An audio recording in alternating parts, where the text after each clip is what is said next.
عالم اسلام میں سے عالم عرب ان کے شکنجے میں جا کیوں بنا کر کھڑے ہوئے ہیں اسرائیل کو ماننے کے لیے اور سر تسلیم خم کرنے کے لیے؟ بہرحال نوٹ کر لیجئے، عالم عرب جا چکا۔ کوئی دن کی بات ہے، میں سنسنی پیدا نہیں کرنا چاہتا، لیکن حالات اور واقعات سے نگاہیں بند کرنا بھی کوئی دانش مندی کی بات نہیں ہے۔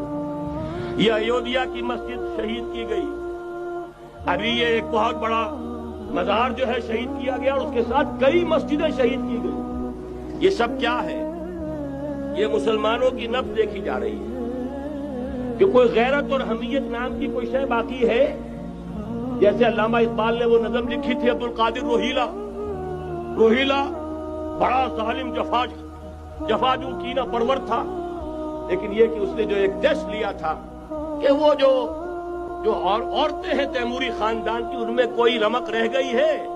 معلوم ہوا کہ نہیں، کہ غیرت نام تھا جس کا گئی تیمور کے گھر سے، ختم، غیرت نکل گئی۔ اسی طرح ایودھیا کی مسجد، اب چرار شریف، اور یہ کوئی دن کی بات ہے کہ اب مسجد اقصی کا نمبر آیا کہ آیا، اس کے لیے پوری تیاریاں ہو چکی ہیں۔ یروشلم کا مشرقی حصہ خالی کرایا جا چکا ہے، اس کے اندر اب پورا تسلط یہودی کر رہے ہیں، یہاں تک کہ آپ کے